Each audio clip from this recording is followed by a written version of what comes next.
couple of days over the weekend as you get ready. And did you say you saw the field yet? I've not got a chance to see the field yet. I checked out some of the official Vikings pubs, NFL pubs. I heard there's randomly a Packers pub here. I don't know why they don't even play in Dublin. They're just here to be annoying. I have no idea how they work that out. I've seen some annoying Lions fans too, some bozos. But in general, everybody here is super excited. My plans are just to keep partying. Wherever the party takes me, that's where I'm going to go, Amy. I already met some Vikings fans last night, and you know how it goes out here in Dublin. 1 pint turns to 2, 2 turns to 3, and then all of a sudden I got a hard time remembering the rest of the night. Well, be safe, have fun, and we're going to check in with you as much as we can. Hopefully every day we can see what you're up to. What time is it there right now? It is like 6:20 or so. Okay. I think we're like 6 hours ahead here. Okay. So it's like 6:20, 6:30, something like that. I've been making moves all day, Amy, but they told me I could be on all day, so I said I got to make some more moves because I got to hang out with Amy. And let me give a shout out to Amber. We are so freaking happy to have you back, Amber. Just that makes me happy, almost as happy as being in Dublin. But we're so happy to have you back, and I'm thrilled to be here. I appreciate it. Can I say though, I don't appreciate the hate on the Packers fans internationally. I mean, come on, I'm back on air for like what, 48 hours? Not even, and you're already just ragging on us. I had to. Why are y'all here? You can't help yourself, can you? Y'all don't go here. Also, there is a Packers bar in like every country ever, so you shouldn't be that surprised. We are prolific. Well, I've successfului navigated 26 of those. Oh my God! All right, Max. I think we're kind of breaking up. I think we're losing you. Oh. What? What? Okay, yeah, we're going to let you go. All right, don't get into trouble. No, don't get into trouble. Stay safe and be good. I'll try. Okay. Give a Packer fan a hug. There you go. Spread the love, man. All right. I'll try. Thanks, Max. All righty. Max. Okay, let's, do you want to go through some regional headlines really quick before we take a break, Amber? Let's do it. Okay, sounds good. I'm gonna kind of wing it here because I didn't have this for some reason, Amber. Those scripts did not print out, which is fine. I'm gonna. I think I'm good. I got it right here. But thank you though. A couple of regional headlines for you. So we're gonna start in Cook County. This is about 2 hours north of Duluth, kind of by the Lutsen area. And Fox 29 reporting that the Caribou Trail there, some of you are familiar with that, actually had to close today for some highway crews to get some repair work done. They are replacing a culvert under the road. So hopefully shouldn't impact drivers for too long. It started this morning, and I'm hoping to wrap that up this afternoon. So that's what's kind of going on in that area. Really busy time of year up there right now. The fall season on the North Shore is just unmatched. It's so incredibly gorgeous.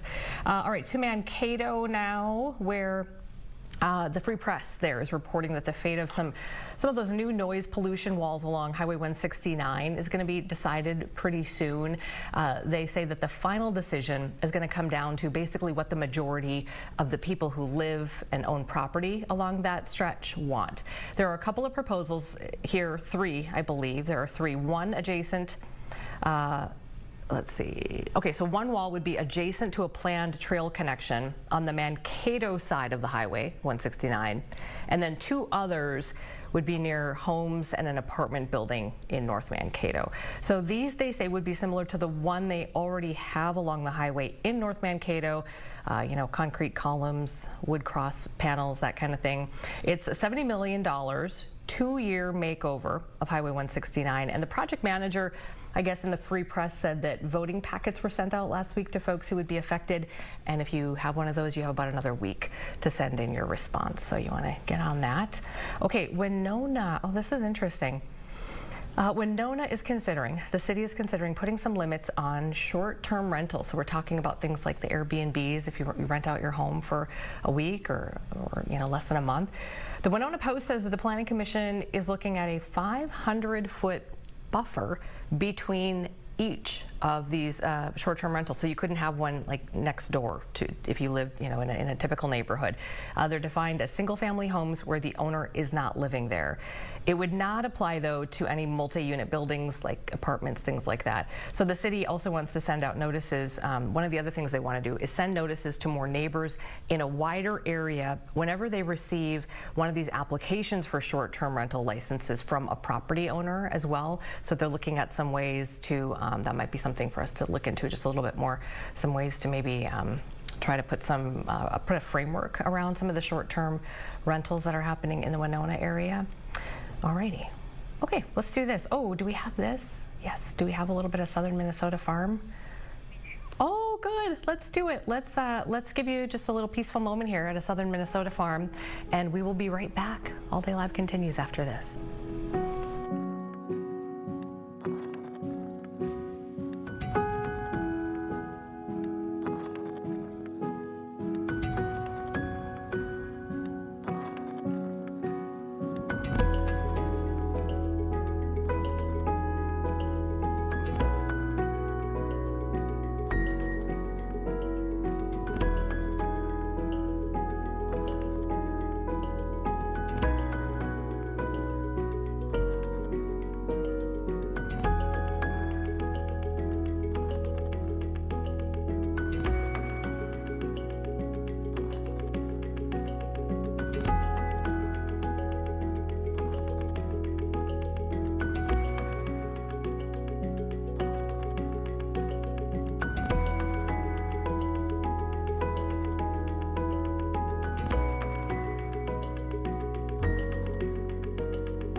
welcome back to All Day Live. It is 2:29, coming up on 2.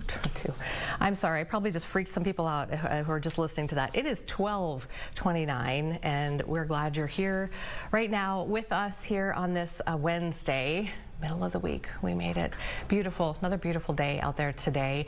Hopefully get a chance to get out and enjoy it.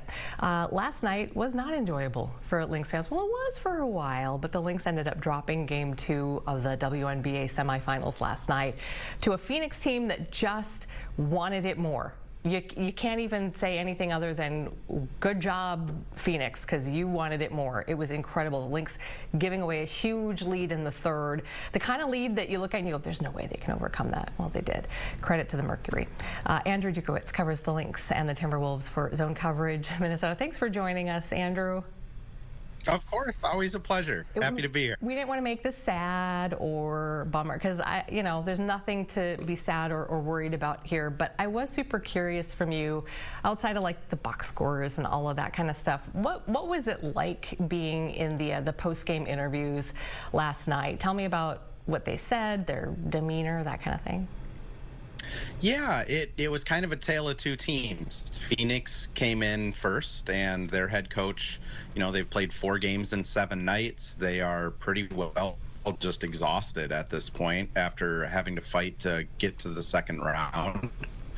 And it was almost like a sigh of relief for them of, okay, we got one.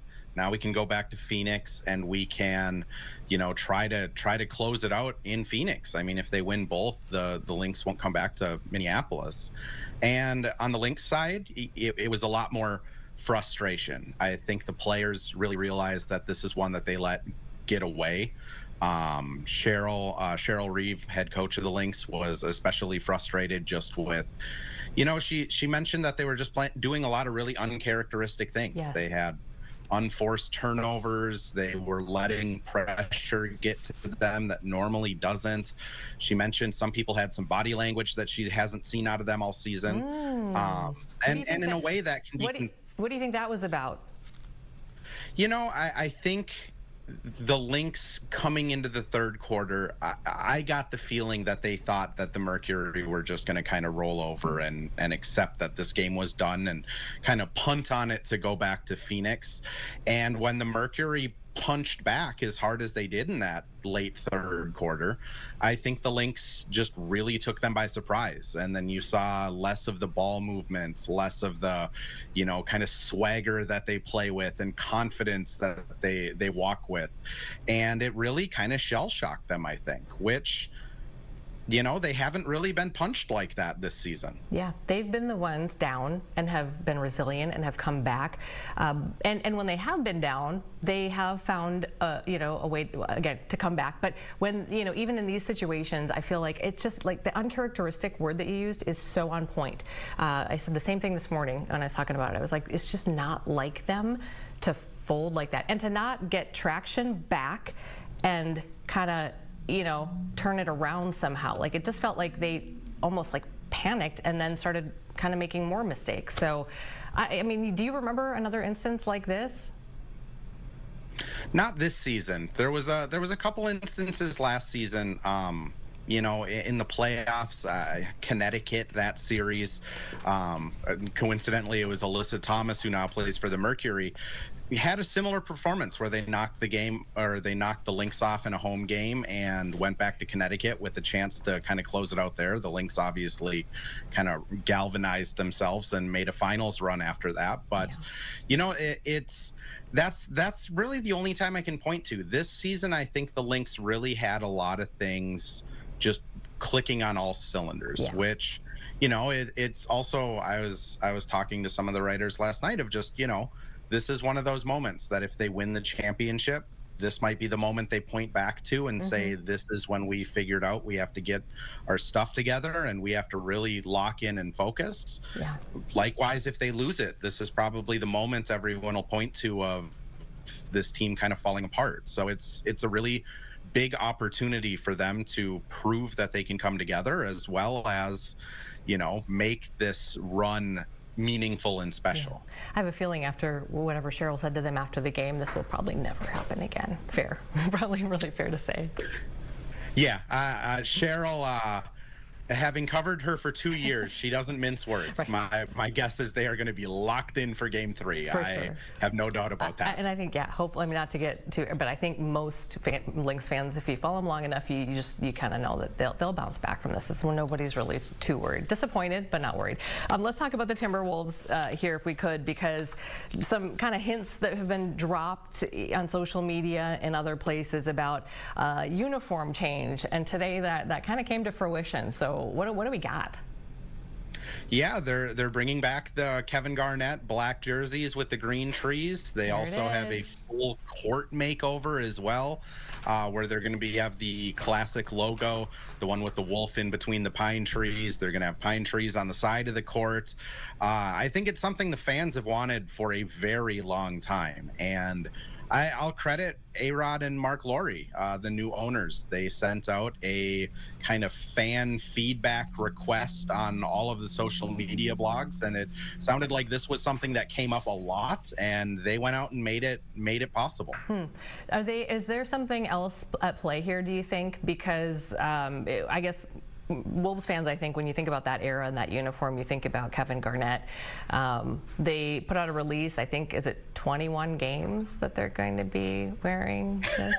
I don't know. Am I reaching here that we could be moving toward, maybe now that we have new owners, retiring a jersey and bringing them back? Yeah. I think it has become significantly more possible. Kevin Garnett is pretty close with Anthony Edwards. They've shot commercials together. Kevin Garnett is in contact with him pretty regularly.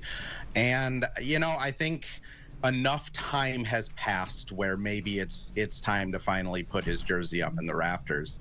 The real question for me is, when do they do it? Do they do it at a halftime of a Western Conference Finals game, or do they do it on the first game back from the All-Star break?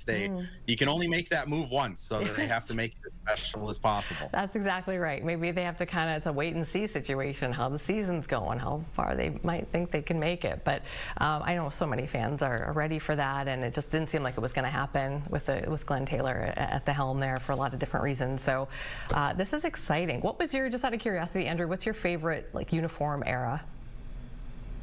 It's definitely that era. I mean, I'm in my mid-30s, so those early 2000s gaudy, shiny jerseys are probably my favorite ones. The Phoenix Sun jersey where it's all purple and just a sun going across. Yes.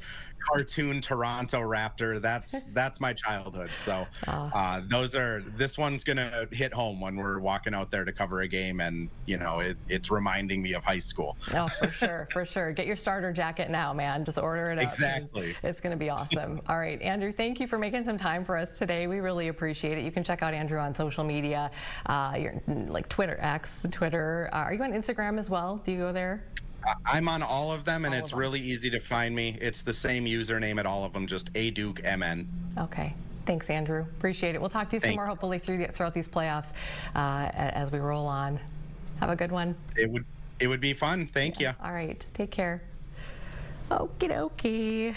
Do you want to roll into some more sports here really quick? Are they?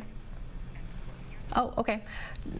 Okay, do you want to just pop in, and why don't we just listen to this for a second? So this is a go for availability for football. Let's listen in. In America that handle pressure really well, but at the same time, you look at this year, with Ethan and pressure, and I think he's got like an 85% completion percentage versus, blitz. So, there's certain things that some quarterbacks are good at, or if they see it, early or things like that, you got to be strategic with how you hide things and things like that. Ethan's had a lot of success throwing down the field. What's your key to preventing that and stopping it? Yeah, he's a solid quarterback. He's got a strong arm, and he's got great receivers on the outside. You got Ian Strong, you got Duff out there, big body guys that are long that can go get the 50-50 balls. That's going to be an extreme challenge for us. And then you got, DT in the slot, who's, fantastic as well, has burst, good at getting in and out of his breaks. You got a tight end that can catch the ball. You got an O-line that's, very experienced. And then you got the signal caller that's been in the system and knows exactly, what to do and where to go with the ball. I think Coach Rocket does an excellent job in preparing him, and it'll be a great challenge for us. Speaking of Shiraka, you've been on staff with him at Western Michigan, at Minnesota. Is there, how he operates, how he wants the game plan. You've been with him. What are the challenges of trying not to get too deep in your own head to try and out-chess him? Yeah, Coach Rock is an excellent football coach, and he knows a lot about us. We know a lot about him. At the end of the day, it's what is their offense doing now. It's not about what we did in 2017 or 2018 or things like that. It's about what they're doing now, the personnel they have now. Our defense is different now than it was then. Everybody kind of tweaks things, but he's an excellent football coach that, gets his offense in the right looks and super smart. He prepares. I remember always walking in the building and he'd always be, the first one there, preparing. So we're going to have our hands full. Like I talked about earlier this week, that maybe some guys on defense were big play hunting too much during the non-conference. How do you try to get them to look for big plays, but also do their job first? Yeah, the number one thing is do your job, right? And when you do your job, that's when you make plays. When you attempt to do other people's job, that's when you don't make plays, right? We don't need people to be Superman out there, right? All we need is you to do your job. As coaches, we do our job, and together, then we can get it done, right? And I think that was the beauty you saw last year at certain positions where you just do your job and you put yourself in the right position to make the play. If the ball is there, the ball is there. Go make the play. If it's not, then you did your job probably, and that's why the ball's not there. If you do your job, then sometimes the ball may not go there, right? You can't get frustrated in those situations. Just keep doing it, and eventually those plays will come for you. There may be no coach on staff closer to Coy Parrish than you are. You recruited him. You're his position coach. You're his defensive coordinator. How have you seen him respond during the bye week heading up to this Rutgers game? Absolutely love his response. I mean, he is practicing his tail off today. I mean, he's flying around. He's picking off balls. He's coy. And I think when you're a young guy like that and you make mistakes for the first time, right? It's like the outside. It's the world's falling. It's not. I mean, he's made a couple mistakes. He's going to respond from it. I have all the faith in the world in him. Love him to death. And my job is to get him better and make him a better football player and a better person ultimately at the end of the day. And he is coming to work with that mentality every single day to just be better. And I love his response. I'm very excited to see what he does on Saturday. When you look at that Cal game, you saw the video of the punch down football that wasn't overturned or looked at.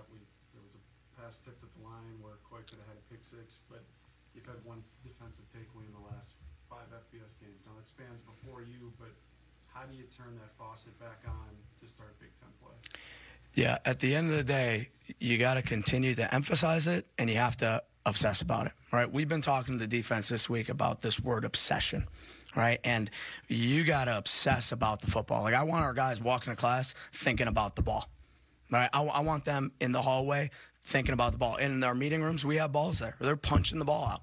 Right, you gotta obsess about the football, right? Especially these two programs right now. The ball is the program, right? Who obsesses about it more, right? It will show, right? So that obsession has to be key on Saturday, and I'm really excited how our guys are going to respond. Time for 1 or 2 more?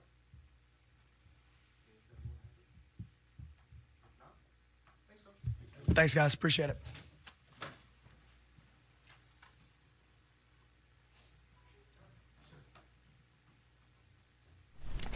Okie dokie, that is the Gophers. So 2-1, your Minnesota Gophers. Bye week, coming off that bye week, and now Rutgers is up next. So there you go. We're going to take a quick break, and we will be back with more All Day Live right after this. Stay with us.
Welcome back to All Day Live. Amber is here, and Julie is so excited that Amber is back. Exclamation mark, exclamation mark. Good to see you, Amber.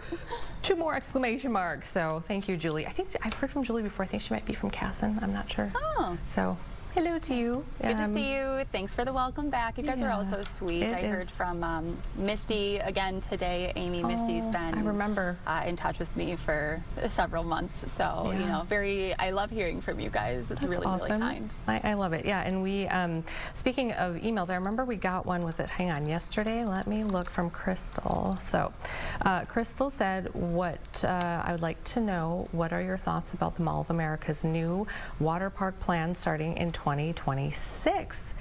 Well, hot topic. Hot topic. And I think you pulled that. Yeah, you want to see pull a rendering for it? I did. So, okay. So here it is. It is apparently getting closer to reality. This would be built right outside the Mall of America, and Bloomington City Council, this is where we're at, they're set to vote on it this month. On the financial plan. Yes, on how to pay for it. Yeah. So it looks like maybe September 30th they're gonna take that up. Right now I think they're looking at $330 million is what we reported this morning. And right now, looking at several different sources, the city has one. Obviously the mall, I'm sure they're looking for more help there, but it would basically put the water park in and a parking ramp near IKEA. So I'm guessing that big lot right across the street there. And Skyway, I think they're doing a Skyway is the plan to attach it to the mall, which makes a lot of sense. So again, kind of in the early stages here, but I don't know, what do you think? I mean, you first. You're the Minnesotan. Yeah, well, yeah, I mean, it just has to make sense, I guess, right? I always go to the, does it make sense? And I don't doubt that they won't probably get their money back out of that. I feel like that area is... Right. I guess I haven't tracked visitors to MOA, if we were to look at a scale of, is it declining? Are more people coming from all over the world as they did when it first opened? I don't know, but if we feel like we could support it, I guess it would be good for the economy. Do you feel like more local people would go to this water park as well? Like, I feel like there's kind of, sometimes like a stigma that like people who live here were like, oh, MOA, gosh, Until you have kids and it's wintertime, really, and then you're like, you need something to do. I need to go somewhere right now. Yeah, I know that, like Great Wolf Lodge is next door, and that is really kind of the place where most people are going to bring their kids, so you have that option. But this looks like that on steroids, basically. I was going to ask, how is the Great Wolf Lodge? I feel like I don't hear a lot about water parks in Minnesota, and I grew up a Wisconsin Dells girl, so I've got high standards. I think of it, I know. So for you, it might be. I don't think of it as much as like it is a water park, but it's kind of the place you go for like a birthday party when your kid's like 8 and you want to bring a couple friends, and you get the hotel room, and they make it fairly affordable for the hotel room so that you will stay and do the swimming too. So I think it's a good thing that a lot of people use. I think it's getting older and older and older too, over the years. So, and I don't know how much renovation they're doing and upkeep they're doing. So this would, I probably would guess, be really welcomed. But. So if I'm picturing all of this layout correctly in my brain, if people wanted to come up and make a destination trip out of this water park and stay up there, they could, in theory, like Skyway, do like water park, MOA, and then hotel, like going through MOA, right? I think that is the vision. I mean, when you're talking about a Skyway, I think the idea is, especially in the colder months, just to make it as easy as possible to go back and forth and in and out. So it's interesting. Yeah. I'm curious if there will be anything to prevent people like tracking water and wet feet into the mall. Yeah, I think they'll be far enough apart that I'm sure there'll be a lot of kind of checkpoints along the way where by the time you get, I just keep thinking about the dripping clothes and like, I mean, how kids are at a water park, just like unhinged, running around, doing whatever the heck they want, Yeah. So I'd be curious to know more about that. Like, what does the connection and separation look like there? No swimsuits, no people walking around in bikinis, MOA, like, I just finished swimming. You'll have to figure all that out, but you know what, I think it'd be a good thing. Definitely a good thing. If your community's growing and you can support that, I don't know, I'm sure there's always two sides to, everything, so you would hate to say like, oh, it sounds great, but from where we sit. It people have thoughts. I'd love to hear other people's thoughts too. Like, I want to know, Crystal, like, what do you consensus. think? What do people think about Crystal, this? what do you think? Like, we talk a lot about what we think and what the city's doing, but like, all of you guys watching are the ones who are going to be using it too. Question. So allday@fox.com is our email address. And would you go there? Do you think this is a really good thing for that area? And yeah. Would you go there? Not at this point in my life. Do you feel like your kids have aged out? Yeah, mine are teenagers now, and so that's. Plus, I don't like water. So. Really? No, I'm not a big fan of water. Huh. I'm not sure that I like indoor water parks because something about like the smell of it, like the stagnant, like chlorine in the air, and then I just think about like what's in the water too much with. Or under your bare feet as you're walking around and it's all wet and icky. Yeah, it kind of grosses me out a smidge, you know. All right, let's see, okay. Well, can we segue from the water park to another water? Let's do it. Did you grow up in this era? Was this your no, I'm way childhood? too young. I'm way too young. I saw the Baywatch movie. Okay, so Baywatch is apparently getting a reboot right here on Fox. Yes. So Fox is ordering up a new version. It's from that 90s classic, you know, David Hasselhoff, Pamela Anderson, Carmen Electra. We don't know who's going to be in the new one, right? Because all of the classics, all of the icons are not going to be in it. Like, they're saying an entirely new cast. Yeah. Well, they would have to. I don't know that we want to see, you know, a bunch of people my age running around on a beach. I just don't think that's going to be something people are going to tune in for. But I would bet that they'll make cameos, though. Wouldn't you think? They have to. Yeah. Right? I mean, imagine the disappointment if they didn't. Yeah. Right? For sure. What are they calling it? They're saying entirely new cast plus adrenaline-fueled rescues. Adrenaline-fueled rescues. Yeah. Maybe we can get somebody on to talk about it from the mothership, huh? Yeah, maybe. Would be. We have the rescue shows on our air already, right? Rescue. We've got a couple different things. What's that one where they do like it's not a rescue show, but there's like a military competition thing they have to do, like the. Oh, yeah. Why am I'm spacing on the name?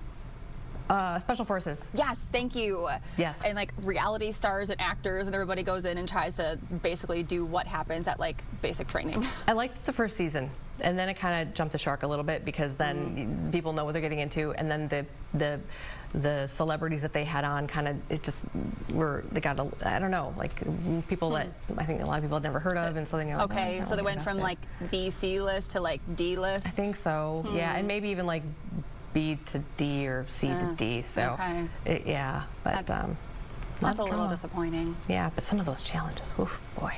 Yeah, it looks hard. It looks really hard. Oh, we got good stuff still coming up here. I don't know if we want to, let's see, what else do we I've got have some here? good Zen that I feel like Ryan didn't do justice to before I was back, because I shot this Zen on Spring Lake, and my dog is in it, and she's so cute, and you could hear her collar jingling in the beginning, but the reveal never came. We cut out before the reveal.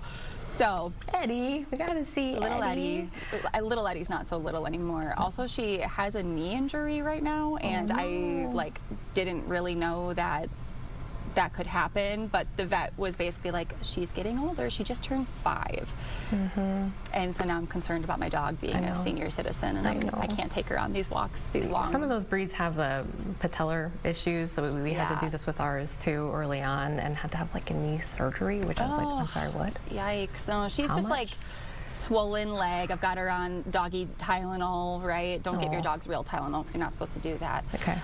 But doggy Tylenol for her, and rest. So we can't play fetch, and she's very upset about it. She's like Miss Depresso right now. So. All right. Well, we'll get to that. Zen and show Miss Eddie and all of her glory, and then also coming up as we kind of turn the page into the second hour of All Day Live here, we've got that Burnsville crash that we had been following here this morning, the shootings at in Dallas at the ICE detention facility there, and then a couple more updates, and then we have a couple of interviews here. One is with Hennepin County Attorney Mary Moriarty. She's going to be joining us in about 30 minutes or so, just in response to a firestorm of criticism that has come after pretty controversial policy that she's rolled out in Hennepin County. And then also stay tuned for this one coming up in about 15 minutes is a story that Ryan set up for us that is just adorable. It's an 11-year-old from Perham and his grandfather, and they did something so special, but just also like jaw-droppingly amazing. And so we're going to talk to them about their recent excursion over the summer. It's going to be great. Amy, I'm also still watching the feeds down in D.C. We're expecting to hear from the families of victims killed in that plane crash where the military helicopter hit the plane. Gosh, was that like... It was January. Yep, it was Yeah. January. I thought it was last year, but no, it was January because remember there were the stretch of sort of seemingly big plane problems and incidents, and then that one was obviously the worst. But yeah, so it happened about that time. So the investigation I know is not even really close to being done yet, so it'll be interesting to see. Just trying to look through they're saying they had like an announcement today, but don't really know much about what that might be. But I do have that shot up, so we'll take a look at that in the next hour here. But you want to take a quick break? Yeah, let's do it. Let's see some Eddie. And see some Eddie. Back after this.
And welcome back to All Day Live. We want to take you right to D.C. right now, where families of the victims of the crash that happened over D.C. earlier this January are holding a press conference. The authorities, and because of the litigation that will now unfold and be pursued, the families will seek the answers to the very questions that they have.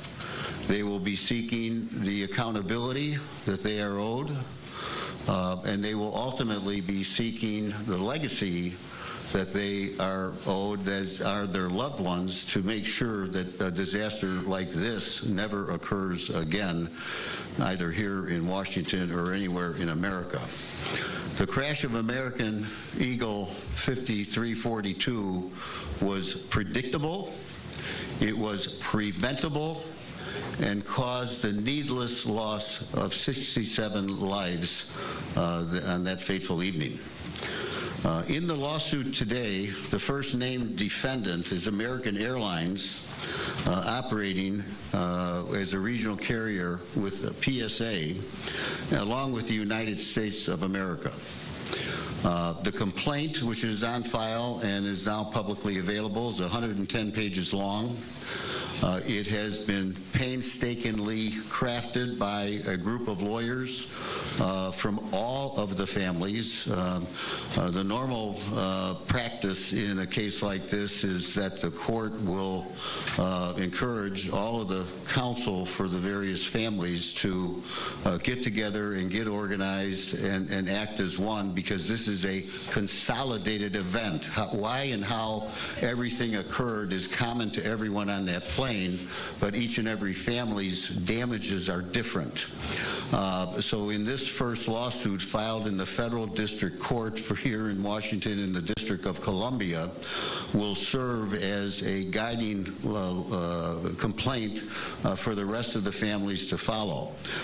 Because we uniquely are in a position of suing the federal government, and there are rules regarding the right to sue the federal government, we had to file, all the families have to file what's called a Form 95. It's a document that asserts that a claim is being made against the government, and the government has 6 months in which to accept or deny the claim, and they always deny it, and they usually wait until the 5th month and 29th day. But because of Rachel Crafton having been the first to file that claim, I filed that claim right after she was retained me as counsel.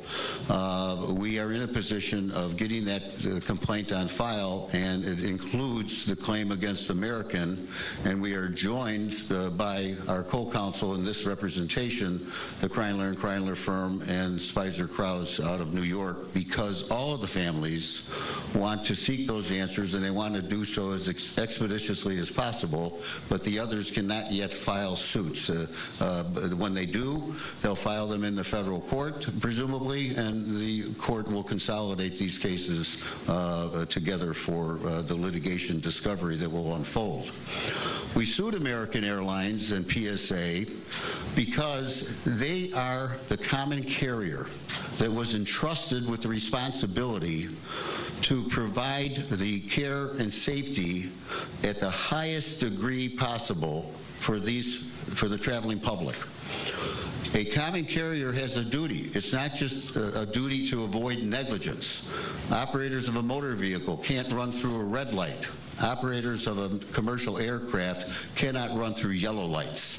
And they ran blatantly for years many red lights here by allowing these planes to operate in the navigable space at DCA, knowing that there was massive congestion, that there was a massive intersection between military traffic regarding runways that were unique and required special training that they failed to provide to their pilots. The complaint against American is set out in a way that emphasizes their responsibility. All of you are familiar, of course, with the recent hearings that were conducted here in Washington by the NTSB investigating this crash. That investigation is focused on the probable cause of what happened that day. But that investigation is not as wide in scope as is necessary for the families to fully understand what American knew, when they knew it, and what they could have done to prevent it.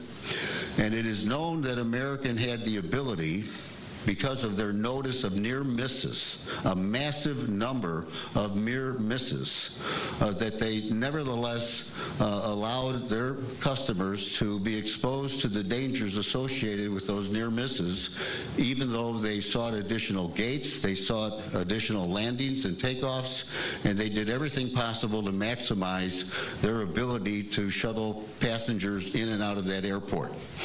So there is that focus in the complaint on the fact that there's a corporate negligence and accountability that existed for a long time before that fateful night.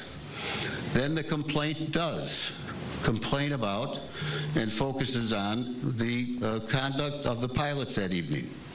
And I know it's tough for some people to hear, but I assure you that all the lawyers associated with this case have consulted with experts of the highest caliber, integrity, and credibility who do in fact have things to say about the performance of the pilots that night that could have prevented this disaster. Whether it was associated between accepting the runway that they used, or it was associated with the 19 seconds that they had to respond to the alerts about traffic that, to the best of our knowledge from the record, were not responded to at all, and that, we believe, is a responsibility that they had that night. And I say that with all due respect to the fact that those people lost their lives as well. But had the Army done what it was supposed to do, had the FAA done what it was supposed to do, none of this would happen. And that's where, if you look in the body of the complaint, we turn to the FAA and we talk about the fact that the FAA allowed this environment to exist, knowing that there was massive congestion and these number of near misses. We turn to the FAA and their responsibility to properly provide air traffic control that was not fully provided and properly provided on that evening. And so you'll find, folks, if you review that complaint, that the records are replete with information that had people paid attention to it, people who are entrusted with the safe passage of the passengers on that flight, the 60 passengers, plus the 4 crew, plus the 3 individuals in the helicopter. This disaster, these 67 souls would never have lost their lives that evening. I would like to take the time to introduce you to Mr. Daley Crafton. Mr. Daley Crafton is the brother of Casey. Daley has been known to many of you already, and he would like to respond to a couple of the questions he's already received, and also to supply some remarks for you today. Daley? Thank you, Bob. My name is Daley Crafton. Hello and good afternoon. Brother of Casey Crafton, I would like to share the following remarks on behalf of my sister-in-law, Rachel Crafton, Casey's wife of 16 years and mother of their 3 sons.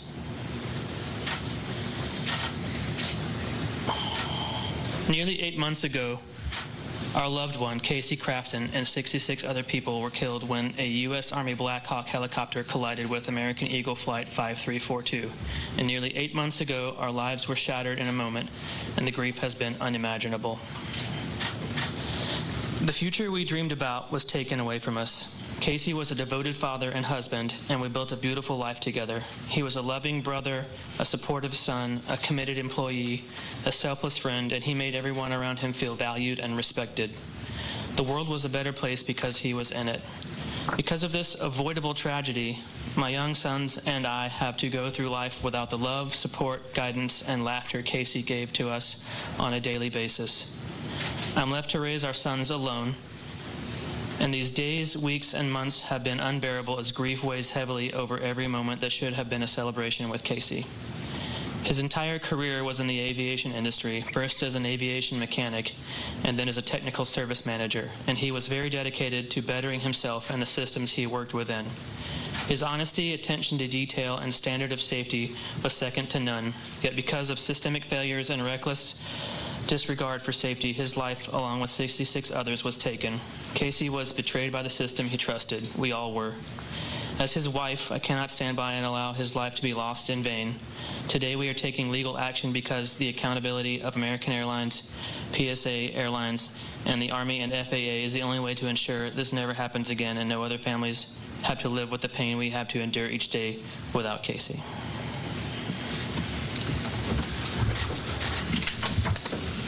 Introduce Mr. Brian Alexander. We have been listening to what looks like a lawsuit that has been filed now against the American Airlines and against the U.S. government by family members of those who lost loved ones in that tragic crash back in January. So we'll continue to follow it. The first one being filed in D.C. and serving as sort of a model for the rest that are going to be coming along. All right, let's take a quick break right now and reset just a bit. We'll come back. Do we want to do that, or do we want to do a couple headlines? Okay, let's do this. Let's just talk about, we want to talk about Burnsville. This is a situation that we've been following. If you saw us at the top of the noon hour, Amber, this is one that we just, right before we hit the air, we found out some really difficult news about somebody that was involved in a deadly accident here, right? So I just wanted to make sure if people weren't watching at the top of noon that they kind of know what was going on in Burnsville this morning, because it was a decently large scene. We can take the chopper VO here, so there was a construction worker in this area on 35W that was hit by a work vehicle.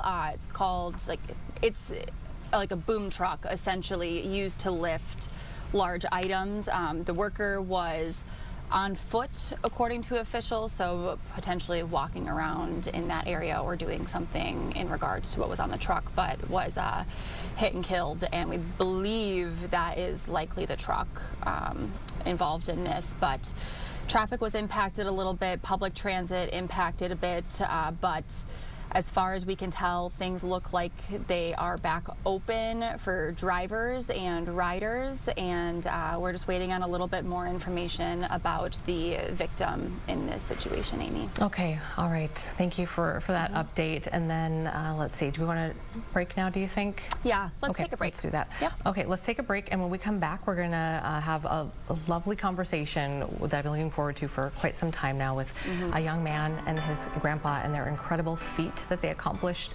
over the summer. They're from Perham, and we're excited to meet them when All Day Live continues right after this.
And welcome back to All Day Live. Your time is 1:15 on a beautiful Wednesday. We're so glad that you're with us here in the Metro if you're watching, maybe greater Minnesota you're watching.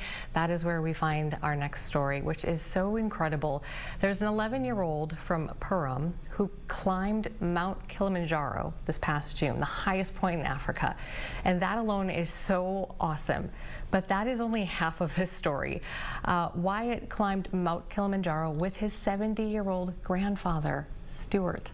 They join me now from Purim. Hello, you two. Hello. Hi. So, Stuart, can we start with you and tell us a little bit about the origin story here? Who came up with this idea? Well, I guess that would be me. Guilty. Guilty. I've been thinking about for a while. I talked to Wyatt about it, about a year or 10 months ago. And Wyatt, when your grandpa said, you know, I'm thinking I want to do this, I think maybe you should come with me. What did you think immediately? Were you like, yeah, or ooh, I don't know? I was like, yeah, I would really like to do this. Do you have a history of like loving to hike, or I mean, do you love being outdoors? Is that why, or what made you want to do it? I like being outdoors, hiking, and I thought it'd be a really fun experience with Papa. Yeah. And so, Stuart, it sounds like you've had experience before doing this, right? I mean, tell us a little bit about your background in hiking and climbing. Well, I did this Mount Kilimanjaro about 5 years ago, and when I was on the peak, I made a goal for myself to try to do it every 5 years until I can't. Wow, that's incredible. And so you came back and you kind of thought about this, and then you and Wyatt, when did you guys start training? Like, how far out did you start? And then Wyatt, tell me a little bit about some of the things you did to train to get ready. The first couple of weeks we were training at an indoors place, doing squats, stair steppers, walking around a track. And then for a couple of weeks, other weeks, we were hiking at Maplewood State Park. That is a beautiful park, a great place, and more elevation than people might think in Otter Tail County. So great place to train. Stuart, how did you feel going into it? Were you you know, physically, mentally ready when the time came, or did you have some apprehension? No, we had completed all the work we needed to do to be physically and mentally ready. It was actually a couple months of hiking in Maplewood State Park. So we were ready to go. And sir, did it take a lot of convincing for Wyatt's parents, or how'd that go? I actually talked to his parents before I spoke to him about it. And when they were on board, then I spoke to him, and he thought about it a while. And once he made up his mind, there was no turning him back. That's what an amazing quality to have in a young man like that, 11 years old. Wyatt has so many questions about the hike to the top. You know, first let's start with how long did it take you? Took us 5 days to get to the top. Wow. So you camped. What was that like to stop and you set up camp, or what did that look like? Well, there were porters on the mountain, so every time you were done walking, their camp would already be set up, and we would just have to take stuff out of our bags. Nice. And what was the hardest part of the climb for you? The last day to the top. Oh, I bet. Did you kind of go, oh, I don't know, or were you pretty determined to get up there? I was really determined to get. Sounds like it. Grandpa must be so proud. Tell me a little bit about watching your grandson take this on in the way that he did. Well, you never know with altitude, high altitude, whether you're going to get altitude sickness or not. You don't. Yeah. You can't train for that. But it was. I'm very proud of him, and he just kept chugging along. Early on, I told him the best place to hike is right behind the. There's somebody that leads or sets the pace every day, and if you stay right behind them, you get the best breaks, because when they stop, you stop. And so he stayed like 1 foot behind the leader the whole way. These photos are incredible. I don't know if you're able to see what we're seeing, but just some very sweet moments with the two of you here. Wyatt, what do you think you're going to remember the most about this journey? Spending time with Papa, climbing to the top was really fun, and I hope Papa had fun doing it also. Yeah. And then after the mountain was fun also. Stuart, what did you guys talk about? What kinds of conversations were you able to have with this experience? That we had? Yeah, you and your grandson. I mean, did it give you an opportunity to talk about a lot of things? It was a lot of time to be together. Well, we were, yeah, and we talked mostly mechanical things we needed to get done each day, and to eat right and drink enough fluids, and since then we've probably talked more about having fun and all sorts of things. Wyatt, are you already thinking about maybe your next adventure, or are you cooling it for a little while? I'm thinking about my next adventure. Okay. Do you want to share it, or do you want to keep that a secret? Piranha fishing at the Amazon. Oh my goodness! What do you think? What do you think, Grandpa? You wanna look into that? Yes, but I have 5 grandchildren. He says that I should just spend all my time traveling with him. Yeah, look at him. He's like, yep. Well, you two have had an incredible, who gets to do that? Really nobody. That's amazing. And congratulations on just having the determination to do it, and having that time together. That it's so special. You'll never be able to sort of replicate that. So good job. And we would love it if you decide to go on another adventure, if you would come back on and tell us all about how that goes. And sorry, Wyatt, it might be with another one of Grandpa's grandkids, but maybe Stuart can come back and tell us about it, because this is so cool. Thank you, guys. Thank you. Thank you. All right. Thanks for getting out of school for us, Wyatt. Appreciate it. All right. Take care, you guys. Oh, so sweet. My gosh. To have that time. Not everybody gets time with a grandparent, and especially like that. That is really a gift. All right. Let's see. Do you want to take a break, Amber? What would you like to? Oh, I love it. Okay, let's do it. Let's take a break. And Gerg, photojournalist Gerg, has some video of, this is Walter versus the strawberry.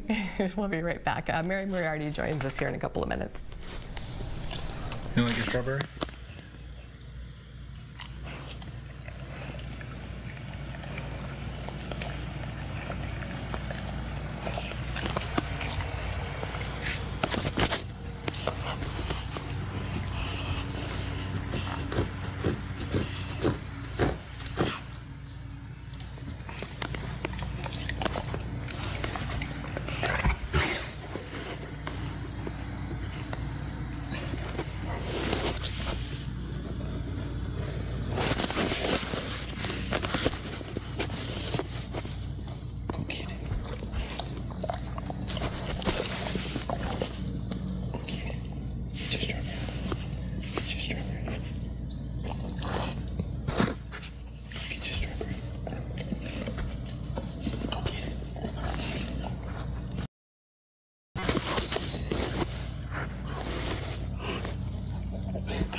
And welcome back to All Day Live. In Hennepin County, they will no longer charge most felony cases that stem from sort of low-level traffic stops, and we'll break down what that means here in just a minute. But excuse me, things like a broken taillight, expired tabs, tinted windows. This is a new policy decision that was announced late last week by the county's top prosecutor, Mary Moriarty.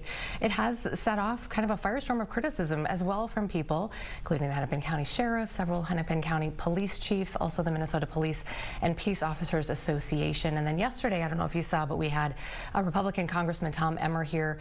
He brought it up, specifically calling her out. So joining me now to answer some of those questions about the new policy and respond to some of this criticism is Hennepin County Attorney Mary Moriarty. Thanks for making the time to come in and chat with us about this. So first of all, I kind of want to set this up by asking, how long had you been working on this policy? Was there something that prompted it for you?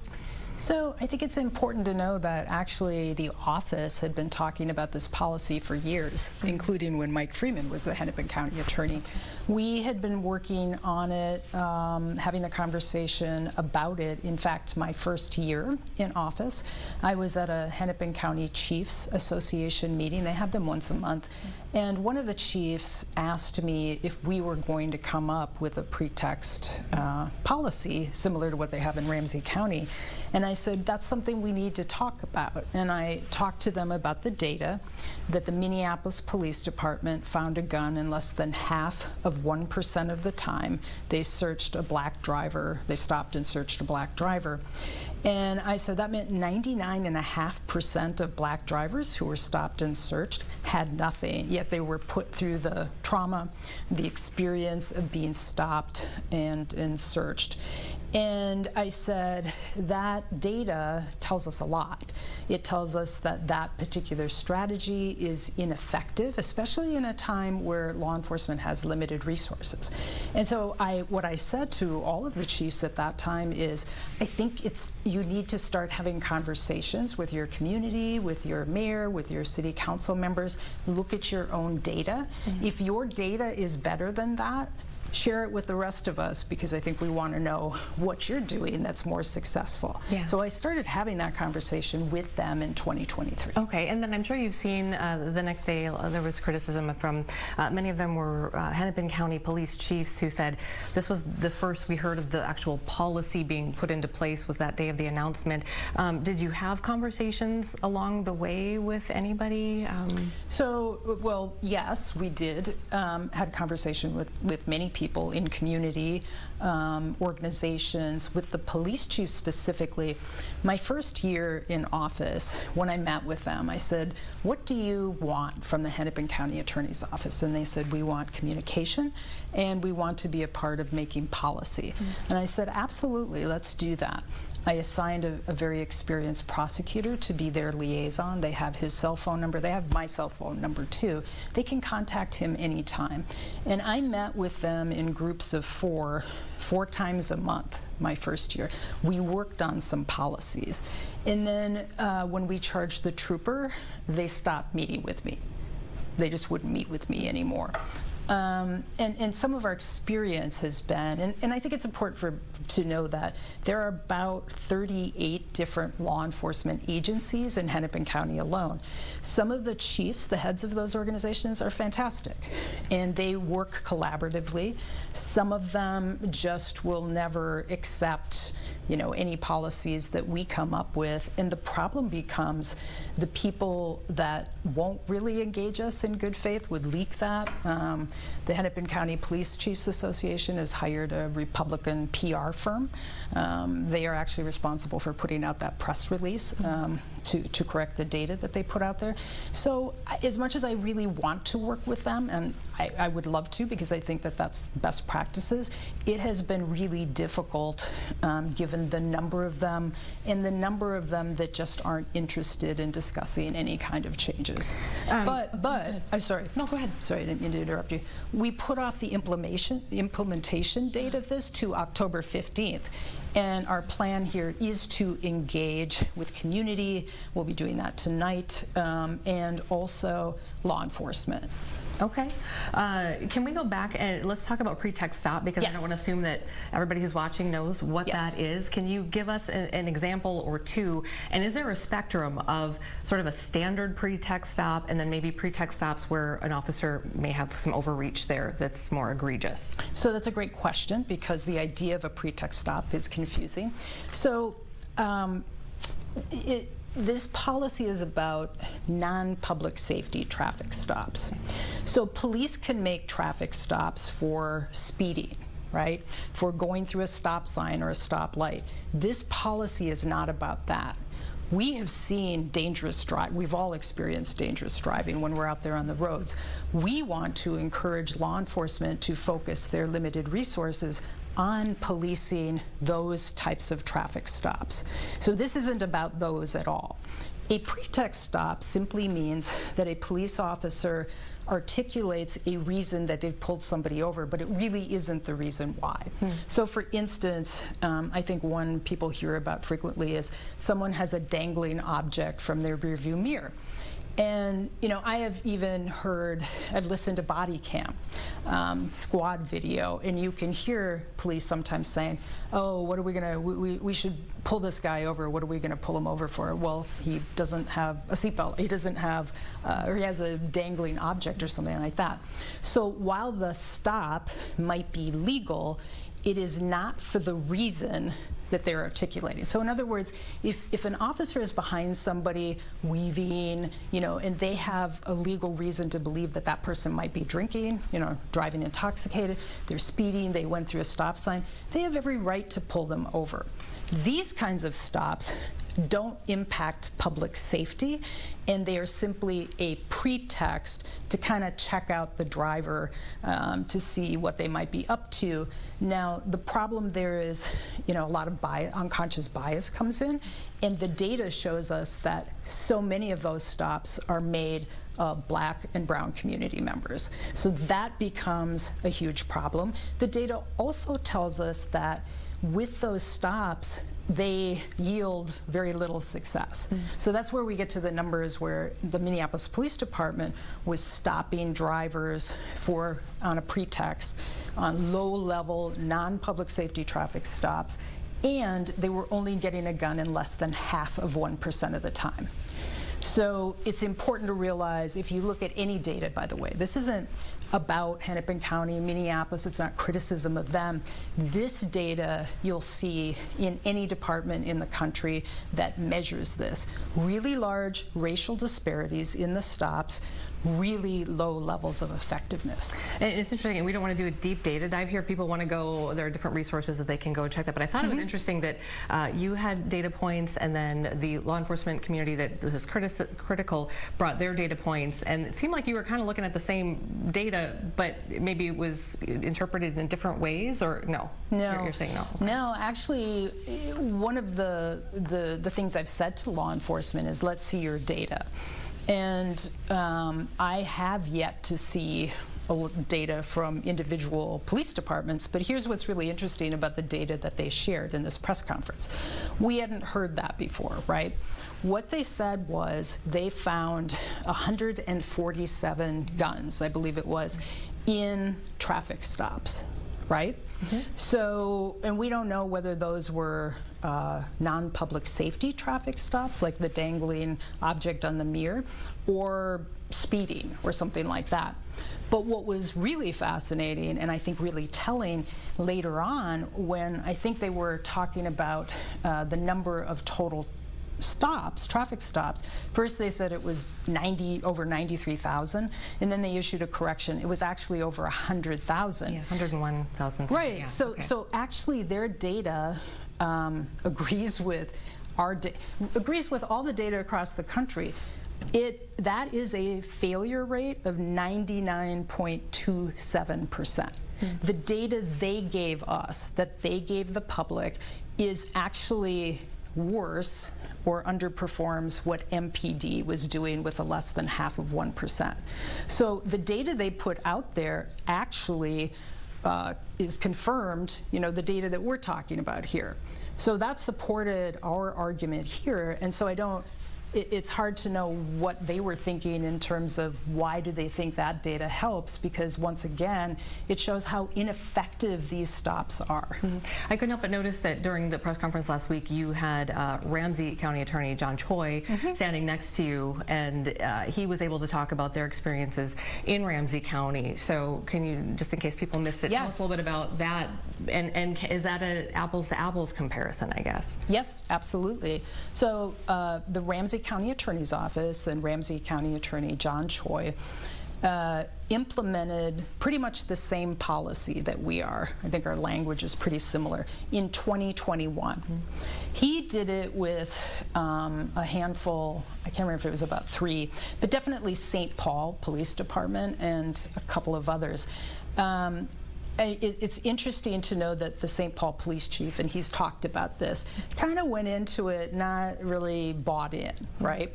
But they had somebody looking at all of their data, and what they discovered was that there were huge racial disparities in their stops, but after they implemented this policy, those racial disparities went way down. It did not impact public safety. They found about the same amount of guns. Because if you're an officer and you develop, I don't want to get weedy into legal language, but probable cause, legal justification, you're going to be more successful in finding contraband than if you're just going off a hunch. So their data shows us that just across the river, no impact on public safety, and Chief Axel Henry says that he believes that it created more trust in the community. He can see that. And that is because you are not stopping black and brown drivers for really no reason that turns up anything. And law enforcement really need, we all need the cooperation of community members, right? When we have unsolved crimes, you need community members to be stepping forward and saying, I have this information. And so that's the piece of it that builds public safety, public trust, by you're not pulling people over that know they're being kind of profiled and they don't find anything. And for that reason, they're more likely to talk to police. That comes from the chief of police in St. Paul. So we see lived experience here. The sky didn't fall in. The data is great. It continues to be great just across the river. And that's consistent with everything across the country as well. And we anticipate it will be the same here in Hennepin County. Yeah, the data piece is so interesting and tricky for me, because I think, we look at situations like, just for instance, when the National Guard was going to go into D.C. and the police department there had some numbers, and then the White House is saying, well, those numbers were not right. They were skewed a little bit. And so I think it's so tricky for people to look at the data points. And it's a weird world that we live in where data becomes, you have a question mark around that. But, and again, I don't want to do a data dive here, but I think that perception piece is really important, because if you look at, and I'm sure you've seen it, the comments from people, the community, and then we heard from law enforcement on the record that they say this is a critical tool for them to be able to have these pretext stops so that they can, they can stop sort of public harm, or stop a major crime from happening. So when they say that, I think as a community member, I go, well, we want them to have all the tools that we can, but you're saying that the data shows it's negligible. So I agree. We all want public safety, right? And so if, and there is data, like, crime in DC was going down. There's no, the FBI statistics, data you can actually rely on, crime was going down. In fact, the National Guard came in from some red states that had higher crime rates than DC did. So I think people need to look at what is kind of fabricated and what the actual information is. So for here, yes, people should want law enforcement to have the tools that they need. And like you said, to prevent harm from happening. If they see harm happening, absolutely pull somebody over. This non-public safety traffic stop policy prevents, or it won't prevent, but it limits harm done to community members, which includes, right here in Minnesota, we had Philando Castile and Dante Wright. That is something that can happen because of, those are both pretext stops. And Philando Castile was pulled over about 49 times before he was shot and killed. So what I would say to people is, the data's the data, right? You've had Chief O'Hara on. He confirms that the data is accurate about MPD. We have had 2 investigations into MPD that resulted in consent decrees, one in the state and one in federal. They confirm all of that data, which is why one of the things that the city of Minneapolis has entered into is to not do these stops. It's part of the consent decrees, right? Yeah. So they're already, this is something they've already signed off on and are doing in Minneapolis, or will be. Will be, probably get a report at the end of this month, so we'll be able to see what kind of progress they're making. But that is consistent. So there isn't data over here, data over here. Chief O'Hara agrees with it, both consent decrees did. And so I think people need to ask themselves, why is law enforcement saying, this is going to hinder us? I think people need to ask that. And I think some misrepresentations there are this. You hear about Timothy McVeigh. You probably heard that. Yep. He was actually pulled over because he did not have a rear license plate. Wouldn't have come under this policy. Yeah, absolutely. There was a situation that I recall, it was like a couple of years ago, where one of the suburban police departments pulled over somebody, and they had kind of a unique gun that was matched to a shooting in Minneapolis. That would probably fall under our exception. So we have an exception. So if police pull somebody over on a pretext stop and there is a deceased person in the trunk or something, that comes under the exception. I was going to ask you, what is there a common thread? I mean, if there's a gun in the car, is there something, because you'd said exceptions will be case by case, yes, which I think we can all understand that, but then will there be a threshold? Will there be a common thread where you'll go, okay, if there's a gun, we're going to do this, but if not, I mean, is there anything like that? Well, we have actually had numerous conversations with John Choi about that, because they have an exception too. And so I think, I feel like they've had, I want to get these numbers right, but they have overridden their policy about 5 times. And I think one of them involved guns, one of them involved a large amount of drugs. What County Attorney Choi has told me a number of times is that police are no longer submitting those kinds of cases, and that they are probably focusing on developing an actual case with probable cause, right? So with limited resources, we want law enforcement to be using their time to focus on dangerous driving, or to focus on the people who do have guns that are using them or are part of shootings and stuff like that. We want law enforcement to be able to have trusting relationships with communities, so that community will give them the information they need to investigate and solve some of these crimes. Okay. Just really quickly here, one thing kind of occurred to me as I was talking to you about this, and we were talking about the spectrum of these pretext stops, and would there be a way, though, if you didn't do it on the back end, meaning you won't prosecute certain certain felonies, is there a way to do it, though, on the front end, where you take a look at an officer who has made an egregious pretext stop? And I believe if you get pulled over and you're asked to hand over your identification, I believe only the driver has to do that and nobody else in the car. So if they get pulled over and that officer walks around and starts maybe smelling marijuana or something and starts asking for everybody's IDs, or that to me feels like a more egregious pretext type stop. Would there be a way to then address that with that officer and have consequences for that officer, as opposed to kind of doing it on the back end? Do you know what I mean? I think I do. So I think one of the issues is, and I think you could see this in the data that the sheriff put out there after their press conference, I think in something like over 60,000 of those cases that were traffic stops, they had a conversation. We don't get those cases.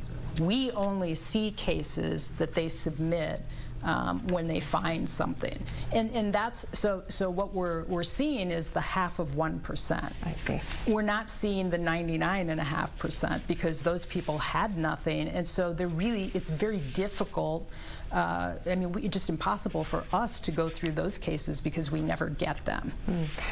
You mentioned this, and I pulled the quote here, and you brought it up a little bit earlier, but you said a part of this is acknowledging, quote, significant racialized harm that these stops inflict on our Black and brown community members, sometimes to the point of death, end quote. And I just think about the fact that these are generational problems, and you've talked about the fact that you won't be running for re-election, so people might say, well, why now? Why do this now on your kind of way out? And it has shaken things up quite a bit. Why? Well, for me, it's about public safety. I have actually been fairly shocked at the number of dangerous driving cases I have seen where people have been killed. I see dangerous driving when I look around when I'm driving, and so that's an issue. The other thing is that I think about 8 years ago, I met Valerie Castile.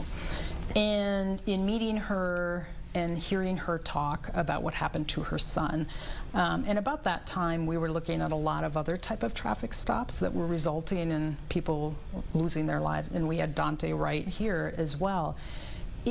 Why now? It's like, why not 5 years ago? Why not 10 years ago? We know this data has been this data for quite a while. We know, and certainly my guess is you've been around people who have said to you, Black people, brown people who have said the talk. They've told you about the talk they have to have. And it's hard to hear a parent talking about how they don't know how to keep their child safe anymore if they're in a car and they get pulled over by an officer. And this doesn't mean that the officer has ill intent. I'm not saying that in a majority of lots of these cases. What we've seen is that these cases can escalate in ways nobody would have predicted. And if we just stop that contact from happening, which actually increases public safety, then hopefully we will have fewer people harmed. And so my answer to that is, why not now? We should have probably been doing this. John Choi has been doing it since 2021 with great results. And I think the number of the racial disparities dropped dramatically over there. So they're still getting the same number of guns. The chiefs over there confirm that public safety hasn't been damaged, and that trust by the community has grown. So I can't think of a better policy to implement here.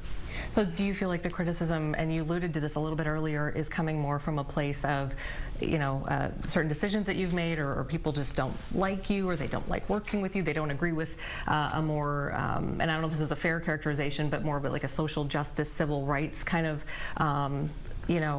layer that you have in your tenure here? Do you think that that is what's going on here? A couple of things there. I have focused on public safety. And public safety, in my mind, has to be around data and research. I'm interested in doing what works, which is a reflection of this policy, right? Why do we want to do something that doesn't work? Our recidivism rates in Hennepin County and elsewhere too, meaning the percentage of people who come back after they've committed a crime, are really high. So we could look at those and say, we're not doing a great job rehabilitating people coming back. So how can we improve that? And those are the types of things we focus on. We focus on how to prevent young people from being involved in the system, and we've done that a number of ways. We also send people to prison practically every day. We issue press releases. I mean, I look at the press release and I think, the number of people we have sent to prison is a lot. And that is appropriate for some people. They're not safe in the community. So if we're focusing on public safety, we knew the things that work for public safety. Now, in terms of why people react that way, I think the non-public safety traffic stop is perfect. Why is it that John Choi has done it successfully over in Ramsey County since 2021, and people have this reaction when we're implementing it here? What is that about? I think in many ways I've become some kind of lightning rod.